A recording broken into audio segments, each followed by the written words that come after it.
Assalamualaikum warahmatullahi wabarakatuh.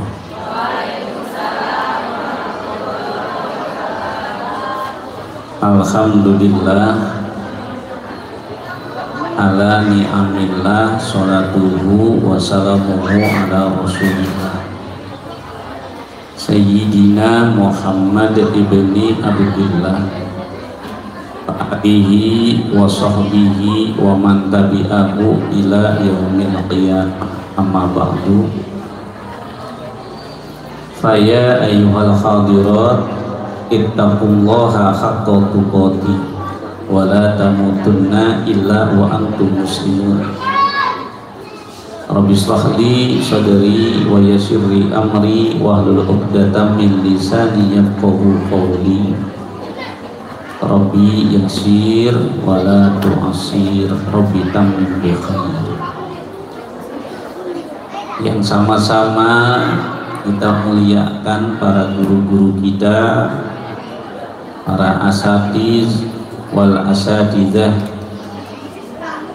Yayasan Nurul A'raf, baik dari tingkat PAUD-nya sampai dengan SLTP-nya. SLTA udah ada belum? SMA-nya belum ya?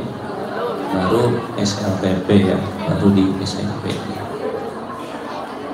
Doakan guru-guru kita, semoga beliau semuanya diberikan sehat afiat, diberikan kekuatan, keberkahan dunia wal akhirah. Segenap keluarga besar Yayasan Nurul A'raf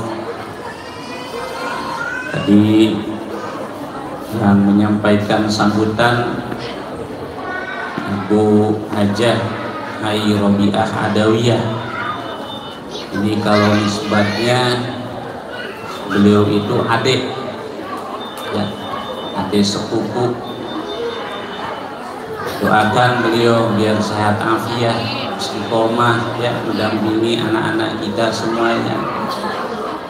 Juga pun bibi ya, ini adik dari umi saya, Ibu Hajah Ruqayyah, biar beliau sehat afiat ya, berkah dunia wal akhirah, yang membimbing para putranya di dalam perjuangan dakwah di Yayasan Nurul A'raf. Bapak Ibu jamaah sekalian, tadi kita sama-sama bersolawat menghadirkan rasa rindu kita akan Rasulullah Shallallahu Alaihi Wasallam. Jadi saya ingat 2 minggu ke belakang saya silaturahmi ke salah satu alumni Pondok Pesantren Al-Baqiyatus Sholihat di daerah Sukamakmur, namanya Kiai Haji Musawwir. Kebetulan akan kitab Husnul Awaqib yang disusun oleh Kiai Haji Raden Nawawi. Saya minta arahan beliau terkait kitab Husnul Awaqib. Nah, hasil ngobrolnya sama beliau saya sampaikan, Bah, ini saya banyak jamaah pengen ziarah Rasulullah, pengen ke Mekah, tapi nggak punya ongkos. Ada nggak nih doanya nih, amalan? Ya nggak harus digoblok-goblokin deh, tapi berangkat begitu ya. Kan sekarang lagi viral ya, digoblokin berangkat ke tanah suci. Nah, beliau akhirnya bilang gini, Neng baca aja, ya baca sama Neng ya. Yang mana Pak? Wa'adzin fin nasi bil haji ya tuka rijalau wa ala kulli domiri yatina min kulli fajin amiq. Dilanjutin tapi sedikit katanya, sampai liyashhadu manafi'a lahum. Udah sampai situ. Nah, gampang kan Bu ya? Nah, gampang. Itu dibacanya 11 kali setiap ba'da sholat. Nah, 11 kali setiap ba'da sholat. Saya bilang, ini resepnya dari siapa? Ijazahnya dari siapa? Beliau ceritakan guru-guru beliau, termasuk dari Muhammad Kiai Haji Raden Mahmud Nawawi dan yang lainnya. Ini sanadnya ini. Dan kata beliau, insya Allah yang Abah rasain setelah Abah nih dawam baca ini, ya memang Abah ini berangkatnya dari tahun 90 berapa sampai tahun ini beliau tidak pernah putus, tiap tahunnya berangkat ke tanah suci. Berkah baca doa ini. Kerjanya bukan jualannya steak, bukan itu. Ngajar ngaji aja udah. Ngajar ngaji, memang banyak tamunya. Kita ya. Nih, amalin ya. Nah, baca bareng-bareng dah ya, biar nyambung silsilahnya ya. Bismillahirrahmanirrahim. Wa adzin bin nasi bil haji ya'tuka rijalan wa ala kulli dhamirin ya'tina min kulli fajjin amiq. Ini saya bacanya nggak ngikutin tajwidnya, saya baca apa zahirnya saja. Tapi nanti kalau pas lagi diamalkan ikutin tajwidnya ya. Min kulli, ya jangan min kullin ya, min kulli fajjin amiq, min kulli fajjin amiq liyashhadu manafi'a lahum. Sampai situ, liyashhadu manafi'a lahum. Insyaallah tuh ya. Nah, bacanya setiap ba'da sholat 11 kali. Insyaallah mudah-mudahan ya berkah daripada apa yang dijajahkan oleh beliau. Kita semuanya nih yang hadir, Allah mudahkan bisa ziarah Rasulullah SAW. Biar nanti sholawatannya di depan makbarahnya Rasulullah. Ya, subhanallah. Hadirkan seperti itu, yakin nanti akan ada. Karena bicara ziarah itu bukan bicara finansial, tapi bicara dimampukannya. Ya, bicara dimampukannya. Secara syariat kalau jualan es teh harus berapa yang laku ya agar bisa berangkat ke tanah suci secara syariat. Tapi Allah yang maha kuasa dibuat skenario sehingga yang awalnya kayaknya itu cacian teh nyelekit nggak enak, taunya dibalik cacian itu kan barokah. Dibalik cacian itu malah bernilai senyuman. Nah, hakikatnya yang menggerakkan siapa? Ya Gusti Allah. La haula wala quwata illa billahil aliyyil azim. Nah, ini yang harus dihadirkan. Ibu jamaah rahimakumullah, materi kita ini saya di WhatsApp, judulnya adalah mewujudkan generasi penerus jejak ulama warasatul anbiya. Jadi ulama warasatul anbiya. Kalau mengikuti jejak ulama warasatul anbiya, maka kita ini adalah ingin menghadirkan para pewaris ulama. Para pewaris ulama itu apa? Yang mengkaji dan mengamalkan apa yang diajarkan oleh ulama. sedangkan ulama mengikuti apa yang diajarkan oleh Rasulullah Shallallahu Alaihi Wasallam, dari sahabat, tabi'in sampai ke para ulama. Tentunya kita ingin menghadirkan nih anak-anak kita menjadi generasi penerus ulama. Bagaimana cara menghadirkan seperti itu? Saya ingat ada perkataan daripada Abu Yatim Yati Cidahu.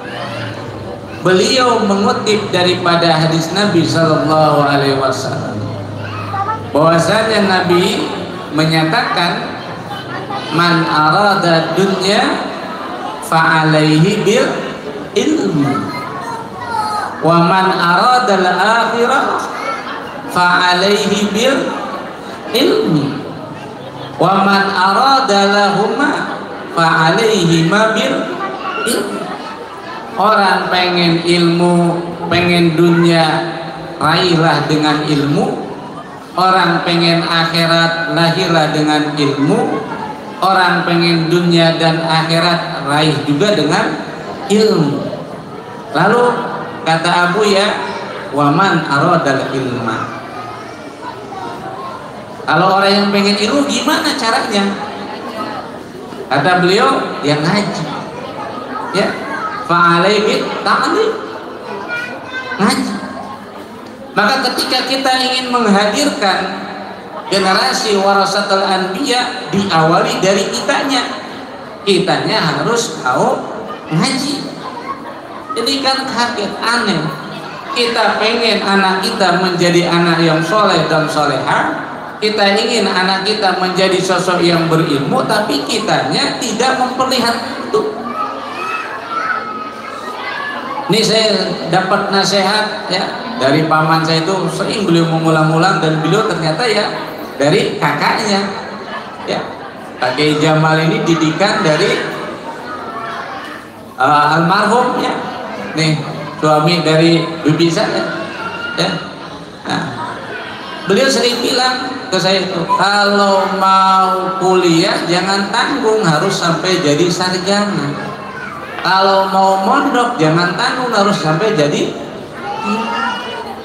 Nah, ketika itu dihadirkan, yang bicaranya adalah sosok yang memang fokus di dalam cita-citanya. Beliau sebagai kuliahan fokus sampai selesai kuliahnya. Beliau sebagai santri fokus sampai mondoknya. Nah, ini yang harus dihadirkan. Lalu ketika kita ingin nih anak kita seorang yang berilmu, maka ya gimana saya ini dah, saya mah dulunya nggak sempat mondok, saya mah dulunya memang tidak ngambil di bidang ini dan sebagainya. Dulu ya di Tangerang sana ada seorang ya suami istri memiliki anak 7 anaknya itu jadi ulama besar semuanya. 7 anaknya jadi ulama besar semua. Di antara anaknya itu mondoknya di Sukabumi, di tempat saya itu, yaitu di Alwardayani. Ini cerita dari guru saya Kiai ya, Badrus Sofiullah. Nah, ini beliau mondok. Anak yang terakhir itu sampai Mama Inayatillah pendiri Alwardayani itu antar ke Tangerang, karena ngelihat ini anak pintar gitu kan. Bapaknya siapa sih, ibunya siapa sih? Ketika diantarkan ke sana, ternyata ayah bundanya bukan seorang ulama. Ayah bundanya bukan seorang ulama. Ayah bundanya bukan seorang kiai, bukan ustadz. Dia hanya sebatas petani biasa. Subhanallah, walaupun keduanya petani, ini punya cita-cita besar, ingin punya anak yang ngerti ngaji. Ternyata ketika Nabi menyampaikan kan, jadilah kamu seorang yang mengajar ya. Ataupun kalau tidak mampu mengajar, kamu jadilah pelajar, kan? Aliman atau muta'aliman, ya. Kalau nggak mampu menjadi seorang pelajar, atau mustami'an, kamu menjadi pendengar.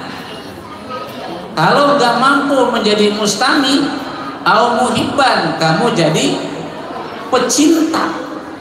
Tapi kata Nabi, wala takun khamisan, jangan kamu jadi orang yang kelima. Ngaji kagak mau, ngajar kagak bisa, dengerin gak mau, ya.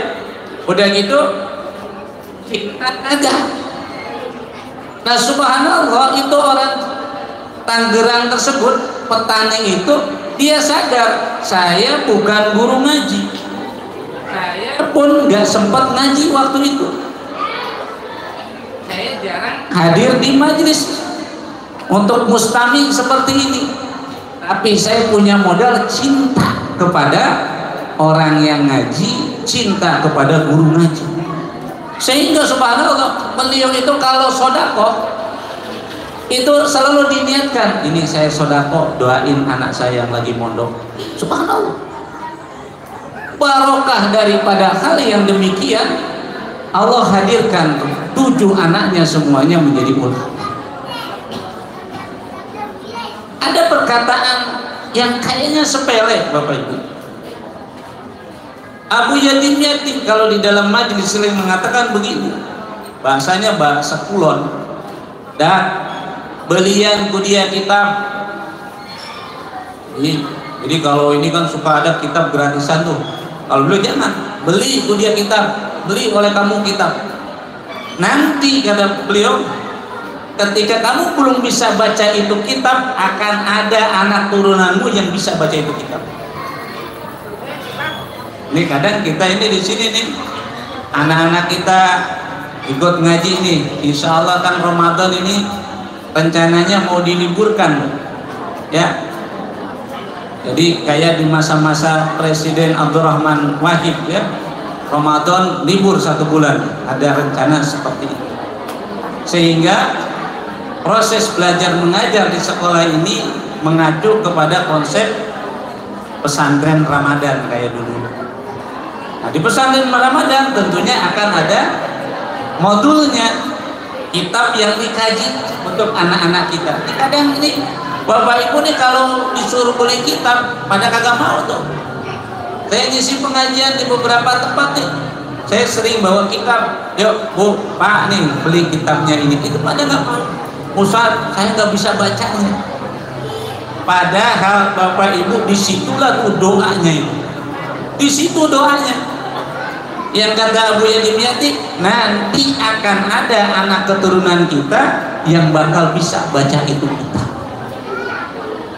Makanya Bapak Ibu, yuk kita mulai ketika kita ingin menghadirkan anak kita menjadi generasi ulama, yuk mulai dari diri kita. Tentu dengan doa kita, dengan munajat kita, tapi kita yang harus mencontohkan. Di dalam sebagian perkataan ba'dul hukama ada bahasa as'adun nas, yang paling beruntung manusia.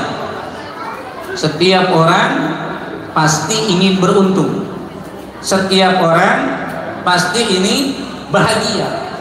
Bukti kita ingin bahagia apa? Di dalam doa kita yang dawam kita baca, Rabbana atina fid dunya hasanah wa fil akhirati hasanah wa qina. Kita minta kepada Allah, ingin dunia kita hasanah, ingin akhirat kita. Maka orang yang dunia dan akhirat hasanah itulah as'adun nas, orang yang paling bahagia, orang yang paling beruntung. Ba'dul hukama mengatakan as'adun nas ternyata adalah man lahu qalbun alimun, orang yang memiliki hati yang alim. Ini alimnya bukan alim Sunda, Bu, ya. Tahu alim Sunda, Bu? Jadi kalau di Sunda itu ada bahasa alim. Alim Sunda itu kalau bahasa kita nggak mau. Kalau ditanya, kalau orang Sunda jang oyong iya teh alim alim tuh nggak mau. Jang minum alim Ada alim Sunda, ada alim Arab. Alim Arab itu orang yang berilmu. Maka qalbun alim itu adalah hatinya yang berilmu, hatinya yang tahu. Sehingga kata Syekh Nawawi Al-Bantani, qalbun alim itu dia menghadirkan Allah di dalam hatinya, sehingga dia kemana dia bergerak selalu di dalam hatinya Allah Maha mengetahui. Dia selalu ada di dalam pantauannya Allah. Alhasil, kalau kita qalbun alim, insya Allah di dalam setiap langkah kita akan waspada. Ibu kalau lewat lampu merah, ya, malam-malam jam 12 lampunya pas warnanya merah, kira-kira mau nerobos apa enggak? Ya, lagi sepi itu. Jawabnya kalau nggak ada CCTV-nya masih terobos. Karena ada CCTV nggak mau. Kenapa? 500.000 hilangnya. Begitu. Di sini ada CCTV juga. Ya, orang mengambil pikir-pikir. Kenapa? Kepantau. Ketika kita sadar ada CCTV yang mengawasi kita, maka kita akan hati-hati. Orang yang bahagia adalah orang yang hatinya sadar bahwa Allah mengetahui segala hal yang kita lakukan. Qalbun alim. Ketika kita ingin bahagia di dunia dan di akhirat, yuk hadirkan qalbun alim. Lalu untuk menghadirkan qalbun alim itu dari mana nih? Dari pengajian. Dimulai daripada dasar ilmu tauhidnya. Ya, anak-anak kita diajarkan apa? Mengenal sifat-sifat yang wajib bagi Allah. Di sini diajarkan wujud, idam, baqa, mukhalafatul hawadisi, qiyamuhu binafsihi, wahdaniyah, kudrah, iradah, ilmun, hayya, sama, basar, kalam, murid, alimat, basiran, mutakaliman. Nah, itu sifat yang wajib dihadirkan kepada anak kita nih. Allah wujud, Allah ada, sehingga oh Allah selalu ada. Maka ada kewaspadaan dimanapun kita berada, Allah ada. Alhasil nggak berani macam-macam. Nih anak-anak kita kalau ada gurunya di kelas tertib. Coba gurunya keluar kelas, nggak ada bu guru, oh lari sini bujikil sana. Masuk lagi gurunya, adem lagi. Ketika gurunya tidak ada di ruangan, tapi anak kita tahu alimun, Allah Maha mengetahui. Ternyata di ruangan kelas dipasang CCTV. Gurunya keluar, ya anak tetap masih tertib di kelas. Kenapa? Ada CCTV, awas loh, rekam. Sehingga anak ketika paham bab alimun, oh anak itu akan waspada. Jaga ketika di rumah nggak bakalan berani ngambil uang ibu sembarangan. Ketika di rumah nggak bakalan berani ini dan sebagainya. Kenapa? Karena tahu ada yang menjaga. Dulu ada di dalam satu riwayat, ada seorang guru yang dia mengistimewakan muridnya satu orang, mengistimewakan, sehingga murid-murid yang lain cemburu, murid-murid lain cemburu. Alhasil kata guru, nih perbedaan antum dengan dia, saya kasih tugas. Apa tugasnya? Suruh motong ayam. Semua pegang ayam semuanya. Silahkan potong ini ayam, di mana tempat yang tidak ada satu orang pun dan tidak ada sesiapa pun yang mengetahui kamu motong. Kalau udah beres motong, bawa ayamnya sini.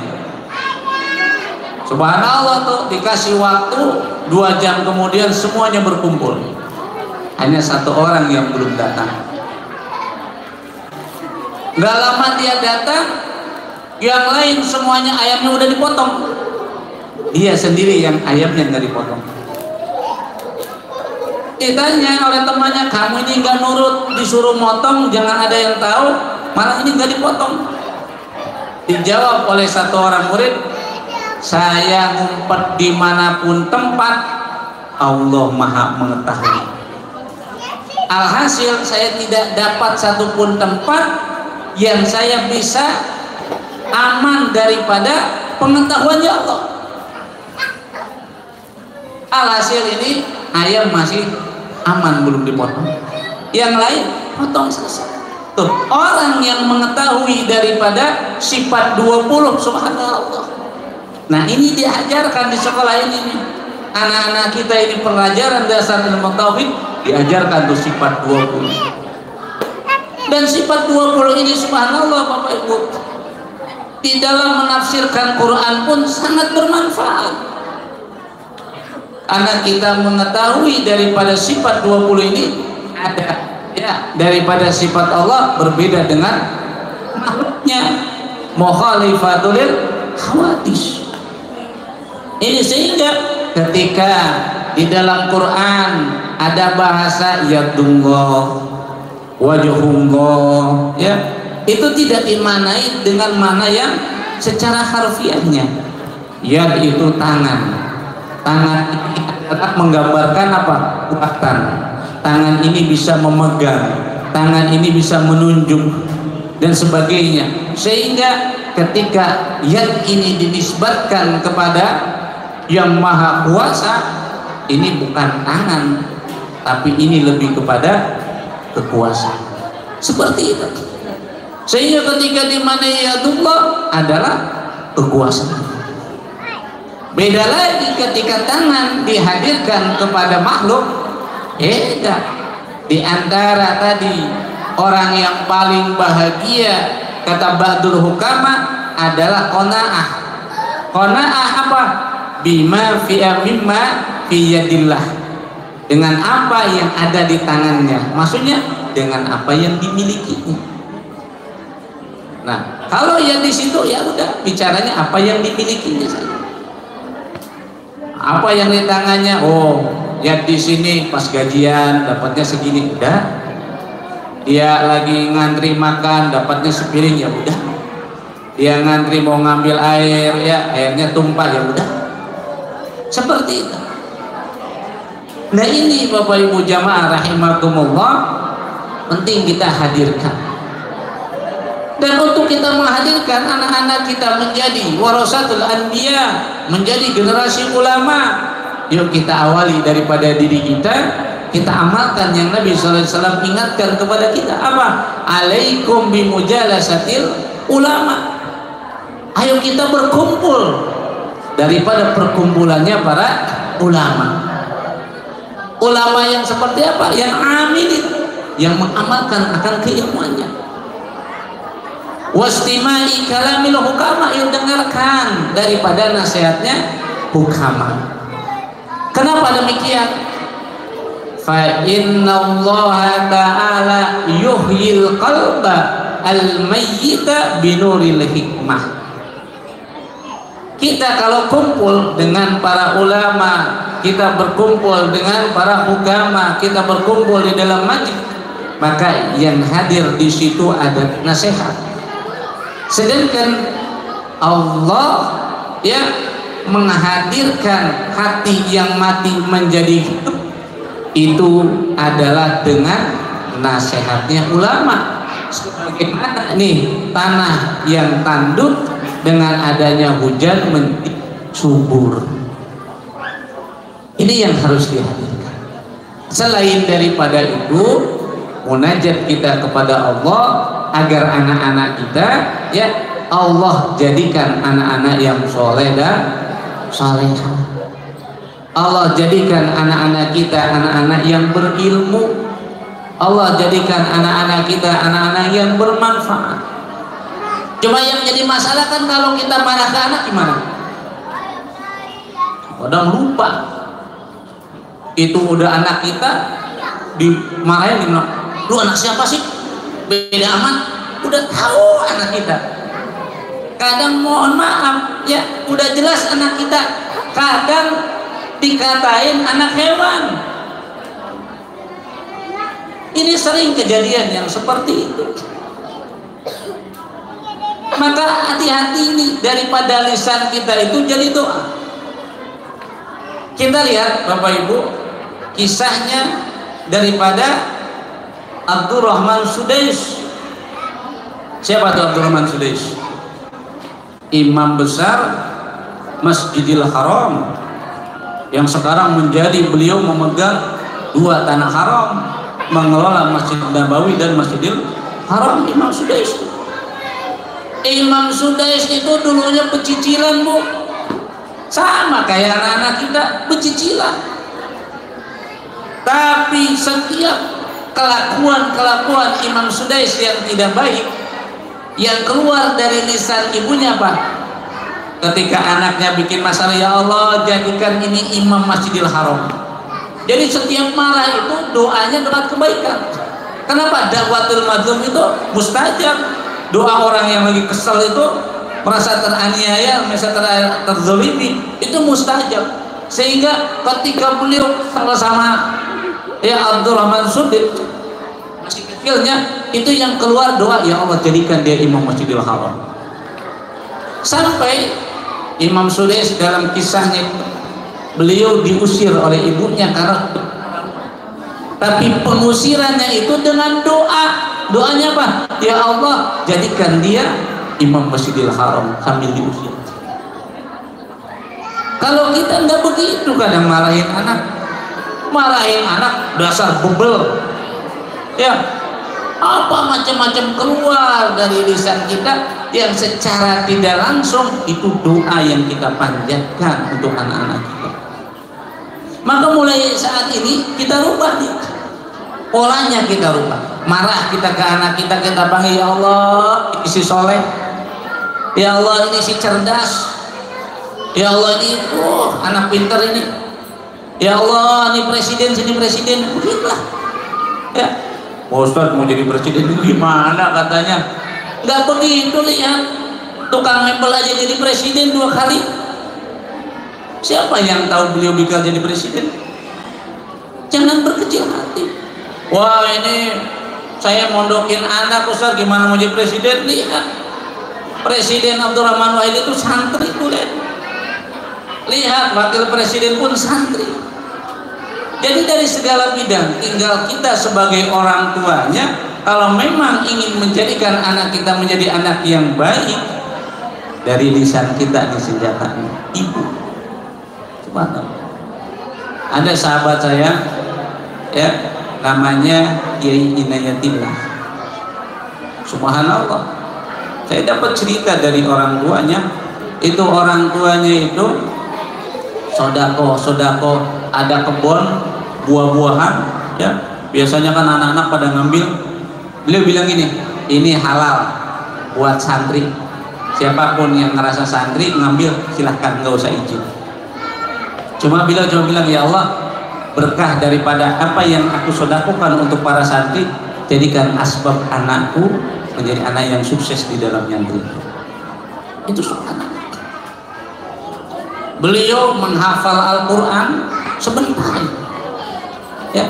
Tafsir Jalalain itu dihafalkan, kalau cerita dari teman saya itu 8 bulan. 8 bulan tafsir Jalalain. Tafsir Jalalain bukan Qurannya, tafsirnya dia. Cerdas.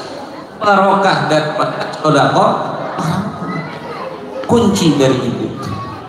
Insya Allah dari ibu lah tuh ya, semuanya ini para ibu ini akan menelurkan daripada generasi yang diawali dari kita.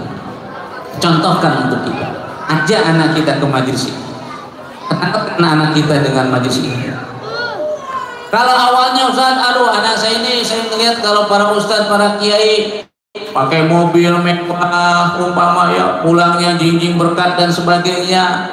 Anak saya mau saya kasih apa namanya motivasi lah biar jadi kiai itu, lihat rumahnya juga besar dan sebagainya.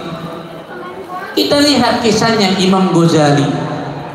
Ternyata Imam Ghazali itu beliau dari keluarga nggak punya. Maka kata Imam Ghazali, nggak soal niatnya untuk perkara dunia dulu, nggak soal. Kasih motivasi anak, enak nih kamu kalau jadi ulama begini. Tapi kata Imam Ghazali, seiring waktu ketika saya mengkaji ilmu agama, ilmu itu menuntun saya untuk saya ikhlas di dalam berdakwah, menuntun diri saya belajar untuk dunia tapi untuk akhirat. Gerakan dengan sendirinya. Awalnya motivasinya pengen kebeli handphone anak kita, awalnya motivasinya ingin kebeli motor, awalnya motivasinya ingin kebeli mobil dan sebagainya. Tapi ketika dia fokus dengan keilmuan itu hilang. Tapi lihat ketika seseorang mengejarnya akhirat, seseorang mengejarnya keilmuan, sebagaimana Nabi Sulaiman alaihissalam ketika ditawari dunia beliau nolak, tapi beliau lebih memilih ilmu.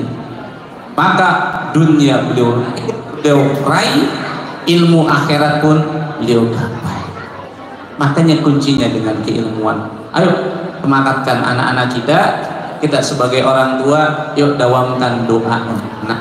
Dan pernah saya sampaikan apa yang diajarkan oleh orang tua kami ya di Cibarusa, di Cibungo sana ya, mama itu kalau kata ibu saya sering mengajarkan ya, bacakan anak-anak kita ya Alam Nasrah ketika anak-anak kita tertidur. Insya Allah bibi saya pun ya, apalagi beliau tuh kalau doa itu segudang beliau tuh ya. Ibu kalau kesini pinta aja tuh ya doa-doa, insya Allah ya. Kalau beliau anak-anaknya juga alhamdulillah ya, cucu-cucunya cerdas-cerdas ya, berkah daripada doa orang tua, apalagi doa itu. Hati-hati ya, dari mulai kita tiap malam kita doakan, insya Allah dengan doa, dengan sedekahnya kita ini akan menjadikan asbab kecerdasan untuk anak-anak kita, menjadikan asbab nih mudah-mudahan anak-anak kita menjadi generasi penerus para ulama. Ibu jamaah rahimakumullah, dah tuh jam 11:40 lah ya. Ini udah khawatir, tadi udah ada gerimis-gerimis, kayaknya jemuran juga belum diangkat ini ya. Kembali tadi yang amalan ya, diamalkan. Ba'da sholat berapa kali Bu? 11 kali. Ini sebenarnya ada tambahan satu lagi. Kalau pengen lebih, kata beliau, bangun tengah malam itu bacanya 111 kali. Kita tahajud tuh, bangun malam jam 2:30, jam 2:30, apalagi sekarang kalau 2:30 bentar lagi juga subuh ya. Nah, bisa jam 2:30 itu baca 111 kali. Tapi itu kalau berat, dawamkan 11 kali. Insya Allah ya, perbanyak kita munajat kepada Allah ya, mudah-mudahan ya, semuanya yang hadir dimudahkan oleh Allah untuk bisa ziarah ke Baitullah, untuk bisa ziarah ke Rasulullah Sallallahu Alaihi Wasallam. Hadirkan keyakinan hal itu. Yang paling terakhir, Alam Nasrah itu dibaca tuh, Alam Nasrah ya, Allah Alam Nasrah dibaca. Nah ini cerita dari ibu saya seperti itu, Alam Nasrah ketika anak kita terlelap bacakan ya. Nah, dan sekarang udah zamannya zaman handphone. Mohon Bapak Ibu perhatikan anak-anak kita kalau tidur, karena anak-anak ini sekarang kan kalau tidur sambil lihat YouTuber ya. Juga kadang anak-anak kalau yang udah SMA SMP itu pakai headset di sini tidur. Nah, lihat lagu yang di setelnya apa.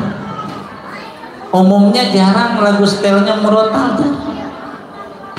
umumnya lagu-lagu biasa seperti itu. Maka kita khawatir jangan sampai umur siapa yang tahu tuh. Jangan sampai ya kita meninggal ditalkinnya sama YouTube. Kebetulan ditalkinnya sama lagu-lagu yang gak butuh. Makanya tengokin anak-anak kita kalau tidur, ya ambil handphonenya, ya jangan sampai itu. Saya khawatir sekarang itu, karena ada perkataan Nabi sallallahu alaihi wasallam, man kana akhir kalami la ilaha illallah dakhala al-jannah. Orang yang di akhir perkataannya la ilaha illallah maka akan masuk surga. Dan Nabi sallallahu alaihi wasallam mengatakan demikian. Lalu ini kita ataupun keluarga kita ketika asik dengan tidurnya, ya, yang sebelum tidurnya dengan handphonenya kadang nggak sadar itu. Lagunya lagu kok ame-ame lah, lagunya ini dan sebagainya, mulai dicek, ya, itu dicek. Apalagi sekarang secara kedokteran radiasi dari handphone itu udah sangat besar sekali. Kita kadang tidur seperti itu ya, di pinggir kepala kita itu radiasinya, subhanallah. Nah, mulai saat ini nyalakan aja, kalaupun mau Quran ya silahkan Al-Quran, tapi musik itu perhatikan anak-anak kita, karena jangan sampai nanti itu akan terekam di otaknya dan sampai ke bawah mimpi dan sebagainya. Insya Allah dimulai dari kita. Semoga Allah ya jadikan kita memiliki keturunan yang terbaik, keturunan yang mengikuti daripada apa yang diajarkan oleh Rasulullah Shallallahu Alaihi Wasallam. Yuk Bapak Ibu, kita baca suratul Fatihah, kita khususkan Fatihah untuk anak-anak kita yang sedang belajar, yang sedang mondok. Semoga Allah jadikan anak-anak kita generasi yang terbaik, generasi para penerus Al-Quran. Khususkan Fatihah untuk kedua orang tua kita, yang bunda kita yang sudah tiada, di dalam rahmah dan maghfirah Allah Ta'ala. Khususkan juga Fatihah untuk para pemimpin kita, terkhusus yang baru terpilih nih, jadi bupati, jadi gubernur, ya, jadi wali kota, dan jadi presiden. Ya Allah, hadirkan sifat amanah pada diri pemimpin kita, menjadikan asbab negeri kita, wilayah kita, kabupaten kita, yaitu wilayah yang baldatun thayyibah wa rabbun ghafur. Bisirril Fatihah.